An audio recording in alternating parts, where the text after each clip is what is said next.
Ayan, good morning! Papunta po tayo ngayon ng Maribeles, Bataan, o Pilar po. At nandito na kami ngayon sa Alasasin, Bataan. Bali, kausap po ngayon si Sir. Shout out po, Edgar Toledo. And then magkikita-kita na lang po kami doon sa Jollibee or McDo na lang kaw. Ayan, and malapit na kami sa Sigsag. Ayan.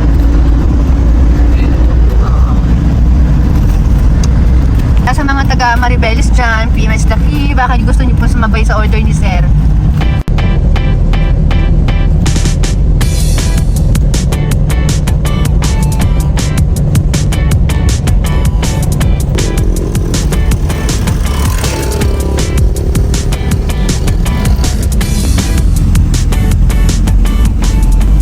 So ayun chillers, dito muna daw kami sa McDo. Kakain muna po. Ayan si Ate Emmy, siya mag-a-assist sa amin. Balik kapatid siya ni Sir Edgar. Kain tayo, chillers. Sakto po, alas 12 na ng tanghali. Wala kang drink? Hindi ka nag-drink lang po ako. So ayun chillers, punta na kami ngayon sa site. At ito naman pinasakay si ate.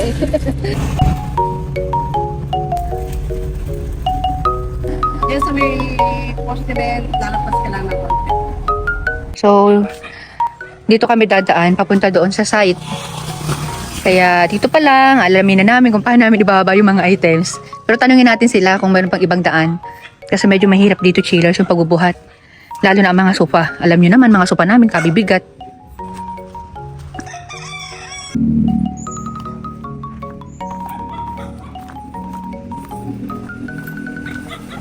Hindi po rin po ang daan, if ever na dito po ang daan papunta din sa site. Lupa ko dito naman dito. Kaya lang dito ang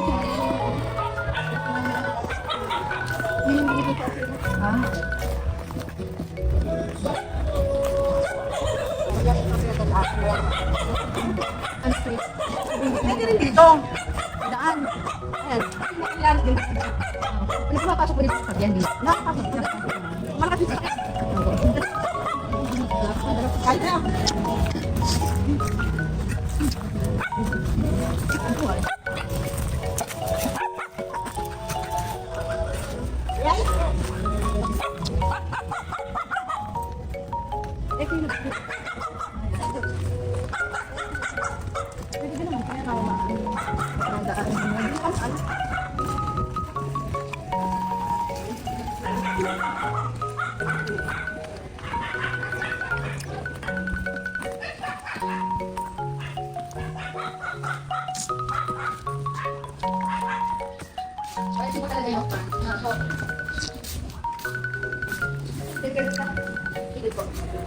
So, ayan chiller. So, ano ka kayo dito? Nakikita tayo ni Sir doon. Buti na lang may scaffolding dito chillers, oh. Para mas klaro yung pagkakasukat. Anyway, meron kami yung yung laser. Kaya lang mas mas kampante ako sa ganito. Yung mano-mano. So yan chillers, tapos na kami mag-ocular. At ito nga po yung front ng bahay nila Sir Edgar Toledo. And kay ma'am, shout out po. Hindi ko alam ang pangalan ni ma'am eh. Anyway, ito yung pinag-iisipan ko talaga. Kasi sabi ko nga kila Sir na sana pag-deliver namin dito ay wag nagkakataon or wag yung maulan. Para naman hindi kami mahirapan. Unang-una, may mga part po na mga furniture na ipapagawa nila is naka-fabric. Ay, naku, kawawa kami. And bukod po doon, kailangan na magdala ng bota or kung ano man. Kasi simula po dito hanggang doon, yan dadaanan ng sofa. Pero may daan pong gagawin dito sila dito. Hindi ko lang alam kung pag-deliver namin is okay na yung daan. And then yung truck namin, meron naman daw doon daanan. Kasi yung mga gumagawa dito, doon daw dumadaan. So feeling ko naman kayang pumasok po yung truck dito. Huwag lang talagang maulan kasi madulas. Yun. So hindi pa po kasi tapos yung kanilang bahay. Linggo po kasi ngayon, kaya nga pinilit namin na linggo kami pumunta na dapat po talaga ay pabalik na kami ng Manila nung Sabado. Sabi ko kay Nick, stop over na lang muna tayo, then diretso na natin na hindi na kami babalik dito. Ayan, kaya walang gumagawa dito dahil linggo. Tama naman si Sir. So ito yung kanilang bahay. Pasok tayo. Papakita ko sa inyo kung ano yung mga gagawin namin dito. Ayan. So, siyempre, naalalayan ko sila, Sir, dahil nga malaki-laki rin po yung magagastos nila sa furnitures dito. Dahil kitang-kita nyo naman, patapos pa lang yung bahay. Siguro mga nasa 98% na tapos na po ito. Konti-konti na lang, maglalagay na lang ng mga glass dito sa hagdanan. Yun na lang. Kumbaga talagang, butasan ng bulsa. Anyway, ito po, dito blinds. Blinds, na dapat kurtina ang gusto nila dito. Pero sabi ko sa kanila, ang laki ng difference ng curtain sa blinds. Nasa triple po yan. Kaya ako, gusto ko pa nagpagawa po kayo ng blinds, yung satisfied talaga kayo.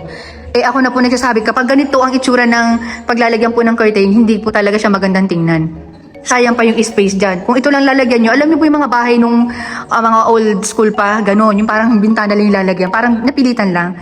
Ayan, so in-advise ko sila dyan. And then dito, maglalagay yata sila dito ng storage, pwedeng lalagyan ng mga vacuum or mga shoe cabinet, ganyan-ganyan.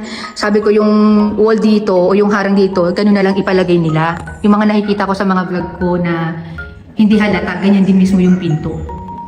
Ayan. Tapos, ito naman yung kanilang living room. Ayan. Buti na nga lang at naka-scaffolding pa dito dahil in process pa po yung paggawa sa bahay. Kaya hindi kami nahihirapan magsukat. Ayan. So, curtain din po ang gagawin dito. Ayan. Dito naman sa part na to, ang plano ko sana isang hati na lang. Pero sabi ko hindi. Maglalagay po kami dito ng curtain, isang hati. At maglalagay din kami dito ng curtain na isang hati din. Ayan. So, dito naman, yung kanilang U-type na sofa. Yun ang gusto ni Madam, asawa ni Sir. Ayan. Kaya ang mangyayari po sa sofa nila dito is makitid na mahaba. Na dapat dito nahalagay yung TV nila. Kaya lang hindi daw dito kakasya yung malaking TV nila. Kaya dito na lang nila isa-net up. Ayan. So, abangan nyo yan. And then, ito naman yung guest room dito sa first floor. Ayan. Guest room. Maglalagay po ako dito ng blinds at saka L-type na sofa. Ayan. Tapos center table, syempre. At pwede nyo rin po nilang i-reverse. Babalik rin lang nila yung pagkaka-L-type. Pwede din naman. Kaya lang magkakaroon doon ng awang sa may gilid. Kasi may poste. Ito talaga mga poste, kalaban ko talaga itong panag-o-ocular eh. Alam niyo, gusto ko yung ganito yung maging outcome nung ilalagay namin. Pero wala kami magawa. Kaya kami na po talaga nag-a-adjust sa sukat. And then, dito naman tayo ngayon sa master's bedroom. Ayan. Ayan, queen size, king size, pwede po dito, American size. Kaya lang po, nagsukat po ako dito ng king size, masyado na po maliit yung dulo sa dulo, yung magiging side table na mag-asawa. Pwede naman, kaya lang makitid yung side table nila. Anyway, ang queen size po kasi, pwede na sa mag-asawa, lalo't hindi naman kalakihan. Para yung sukat po ng side table nila, isakto. Kaya ang nag-design na lang po ako dito na queen size ang ilalagay, and then magiging 23 inches po ang laki ng bawat side table nila.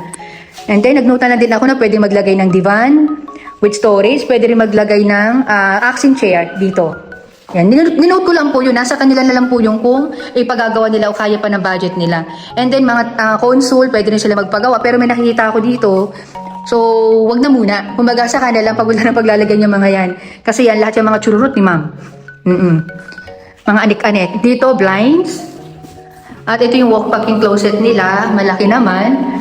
And then, ito yung kanilang bathroom. Maglalagay din kami dito ng blinds. And ito naman yung toilet dito sa baba. O powder room. Ayan, blinds din nilalagay namin dito. Ayan. So, hindi pa dito tapos. Sigurado bukas maingay itong bahay na to. Kasi finishing. And then, dito ang pantry. At dito naman ang kanilang dining set. Sa dining set po, hindi na po kami magagawa ng dining set dito dahil mayroon na daw po silang na-order. Kasi medyo late na rin po ako napanood nila, Ma'am and Sir. Ito namang set na to, ilalagay daw yan doon sa labas. Ito yung sliding door naman, curtain po ako dito. Pero sinukatan ko rin siya, lahat ng mga sliding door nila, ng pang blinds. Kaya lang pag ganito po kalaki, kailangan dalawang hati yan. Kasi hindi naman natin masasabi, syempre yung budget. Lalo pag marami na po ipapagawa, talagang malaki na. Para may second option sila. And then ito din po, curtain din po ako dito. Tapos, sinukatan din namin ng pang blinds. Pero pag maglalagay kami ng curtain dito, dahil mahilig si ma'am sa yellow, at may pa-yellow ang kanilang sahig, so maglalagay ako ng accent sa dulo ng master yellow para makuha to. Ayan. Basta ang ganda na nag-i-imagine ko na dito, na outcome kapag may cortina. Dito, hindi pa ito nasukatan, Nick. Ikaw na bahala. Maglalagay kami ito ng dalawang upuan lang dito. Hindi naman siya high chair eh. Ayan. Yung yung sakto lang. At saka gusto ko dito gold ang paa. Tatanungin ko na lang din kung anong kulay nung Pero gold ang maganda dito na paa. Ayan. Tapos dito hindi na rin kami maglalagay. Palalagyan na lang daw to ng sticker ni Sir para hindi sila kita dito sa gabi. Kasi sa araw hindi naman sila kita. Okay, ito naman yung labas ng ng kanilang kitchen. Ayan. So dito may dirty kitchen. Hinihingal na ako. Blinds din dito. Ayan. Tapos, dito sa harap, parang in the future, wow, maglalagay naman sila dito ng swimming pool. Ayan. Ha, malaki-laking budget yan, swimming pool. So, pasok ulit tayo sa loob. Isama ko naman kayo ngayon sa second floor. Ito yung sinasabi ko sa inyo. Alamang ito yung mga tatrabahuhin pa. Mga salamin yan dyan. Dahil sa dami ng bahay na binablog ko or nagawa na namin ng project, alam ko na yung mga tatapusin na lang, ganyan. So, ito yung second floor. Curtain po ako dito. Tapos doon naman, blinds. O, ayan. Dahil alam ko nanonood yung mag-asawa, si Sir Edgar, tsaka si Ma'am. Pag curtain po tayo dito, sagad po yan doon sa taas, ang bracket. So, ang mangyayari, hindi siya pantay dito. Ang advantage kapag blinds po ang nilagay ninyo dito, kasi dalawa po yung sinukat ko dyan, pagpapantay-pantay yung bracket niya hanggang doon. Unless, kung gusto nyo po naka-curtain dito, ibababa natin yung bracket para magpantay doon sa bracket ng blinds. Kung blinds po ang ipagawa nyo naman dito, kailangan po nito dalawang hati. Ayan. So, malaki po kasi talaga ang difference. Nasa inyo na lang po yan, sa budget nyo yan, kung blinds ang ipapalagay nyo dito. Dito naman tayo sa family room sa second floor. Ayan. So, ito siguro yung mga salamin para dito yan. Ayan. So, blinds ako dito. Pwede rin curtain. Sinukat ko din sa kurtina. Tapos, dito, dalawang sopa ang sinukat ko dito. Isang pa L-type. Pwedeng i-reverse. Ililipat nila dito. Mapupunta lang dito yung isang mahaba. Andun yung diretsyo. Nagsukat din po ako ng isa lang. Para palitan nila. Parang 80 inches po yata yung sukat. Pag nasawa sila dyan, ililipat nila dito. Ayan. So, saka isang center table. Tapos, dito naman sa guest room. Ayan. Guest room tayo. 54 by 75 inches lang po ako dito. Semi-double po yun. At saka blinds. And then, isang side table. Yun lang. And then, lahat po yung may mga drawers ng bed frame nila. At saka dito, blinds. Isa pang room. Ayan. Bali limang dito yung kwarto. Yan, purple. Ayan. So, dito, dahil alam ko naman yung gagamit dito, queen size lang po ako dito. Pwede nga dito ang 54 lang eh. Pero queen size na lang para talagang magagamit nila kung magkaroon man sila ng pamilya o ano. Ayan, pwede dito. Ayan. Dalawang side table din po dito, divan, accent chair, pwede maglagay. Isinama ko lang sa lista. Tapos dito, blinds. And then, meron ba tayo dito laki ng mga powder room. Wala naman din tayo dito. Ayun. So, ito, dito sa balkonahe, naman dito, ang suggestion ko dito, isang table lang, saka isang upuan. Pwede rin dito ang cocktail table. Oo. Recommend naman yan, yun ni Nick. Ayan. Kapag cocktail table po, ibig pong sabihin ng mga madam, mataas po yung, yung table niya. Parang alam niyo mga sa mga bar, hanggang dibdib yung nun halos. Ilalim ng dibdib yung taas niya. Ayan. Kasi medyo maliit po dito. Okay. Dito naman tayo ngayon sa second room. Ayan. Bali magkapatid po kasi magkasunudan. So, ganun din. Blinds. Ang pagkakaiba lang dito, may curtain dito. Pero sinukatan ko pa rin ng pang-blinds. Isang blinds lang okay na dito. Hindi na kailangan pagdalawahin. Ayan. Tapos, ninote ko pa nga doon sa notebook namin na nakalagay dito na purple yung wall. Kasi hindi naman ako dito pwede maglagay ng beige. Hindi babagay. Kaya talagang ninonote ko lahat para alam ko yung pwedeng na kulay na ilagay. Kung meron kaming purple na blinds, mas maganda. Para mag-match ko dito. And the last but not the least, dito tayo sa room ni ate. Ayan. So, 54 by 75 inches lang po ako dito. And then, maglalagay kami ng side table dito na sa baba. Hindi siya pwede maglagay ng side table dito kasi maliit. Unless kung liliitan yung bed niya gagawing semi-double o 48. Kaya lang, siyempre, may edad na rin si ate. Kaya sabi ko, hindi. Dito na lang tayo maglagay ng side table. And then, blinds dito. Blinds din dun sa room, kay sa CR. And, maliit na sopa dito para sa akin. Tapos center table. Less price ko na lang para kay ate kasi simpleng sopa lang ang kailangan dito. Pwede nga walang armrest. Hanggat maaari walang armrest talaga kasi nga maliit lang. And then, paglabas dito, ito na yon. Dito talaga masarap magtambay. Ayan. From room ni ate, dito sa gitna, sa hallway, at saka dun sa isang room ng anak nila, sir. Mas ang laki dito. So, pwedeng maglagay dito ng yung pang outdoor na sala. gawa sa tubular, stainless, rattan, pwede dito. So, ang nai-imagine ko dito, isang 3-seater, tas magkaharap na 1-seater. O kaya naman, dalawang 3-seater magkaharap. Para paglabas nila dito, upo agad. Marami namang option. Nilagay ko na lang sa note. And, yung sinasabi ko sa inyo kanina, na dream, swimming pool. Pwede dito. Oh. Sana po nag-enjoy kayo sa panonood. Sa mga gusto pong sumabay, dahil hindi naman urgent sila, sir, na taga Maribeles, o madadaanan kayo pupunta dito, ay pwede po kayo mag-PM sa akin. Ayan, so sa mga naririnig ko kila ma'am na magpapalagay sila dito ng solar. Ayan, pwede nyo rin po ako i-PM. Meron po akong kakilala na murang magbigay. And legit po yun. And then sa mga electric fence, pwede rin po. I-PM nyo lang po ako, CCTV, pwede din po. Dahil sabi ni Sir Edgar, pameriendahin muna daw kami.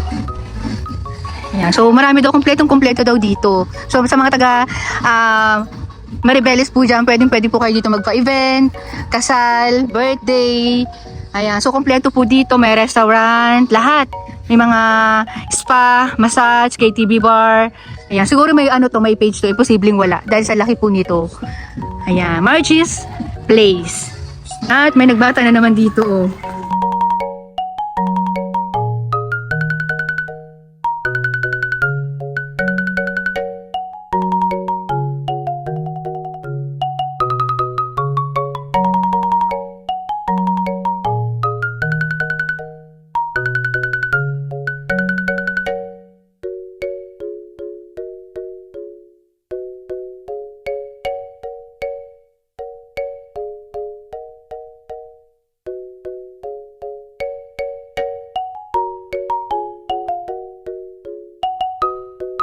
At ano nga daw yung may-ari nito, mahilig sa purple, kaya meron siya ditong ganito. Bahay ba niya o hindi ko alam.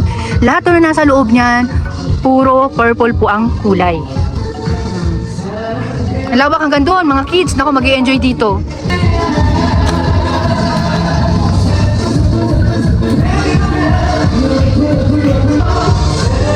May mga hotel din dito, chillers, ha. May mga transit room.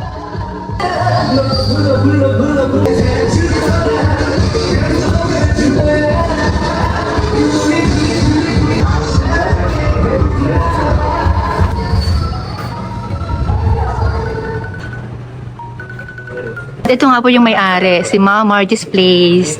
Ayan. Shout out po, madam. So, ayan si ate. Note, free wifi pa sila dito. Ang lawak dito, tsaka malinis sila dito, chillers. Kasama ko kayo sa restroom.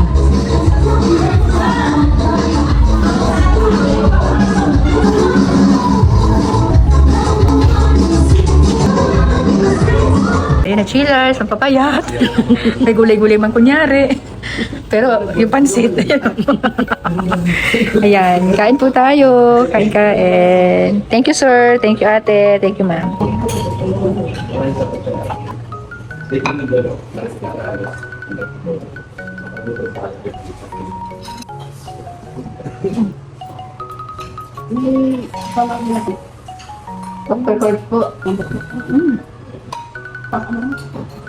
Ano din pala ito si Sir Edgar, eh. Napapataba din. So, ba't na lang, puro gulay-gulay siya, oh. Clubhouse. Kaya si ate, wala ding wala nang tanggi. Sabi-sabi na tayo dito. Inom-inom na lang tayo ng gamot, Ayan, tinasilipin natin yung iba pang mga parts dito. Para bumaba na rin yung kinain namin. Medyo na parami rin yung kain namin, eh. Ito naman yung sa mga events. Ayan. Ang laki chillers, oh. Pakalawak. Pwede. Kasal. Dibu. Oh. May pa second floor pa yan dun, oh. Oh. Sa taas, oh. Sa mga sound system naman po, sigurado ako meron din sila dito. Pero kung gusto nyo po mag-avail, meron din po akong contact ng sound system. Kasi, yan po talaga dati yung trabaho ng mga kaibigan ko, maging si Habi po. Ito naman yung sa swimming pool nila. Ayan. Pwede din mag-event doon. Pwede rin daw mag-event doon. Ang laki talaga dito, lawak. Saka yung mga rooms, hindi ko na nga lang talaga nakita or nag-showroom. Pero sa page po nila, makikita po ninyo yan. Tapos meron video okay doon, no? Nakikita ako. Tapos yung swimming pool nila, palalim. Galing doon, palalim papunta dito. Kasi siguradong doon ako. Kasi doon ang mga kids.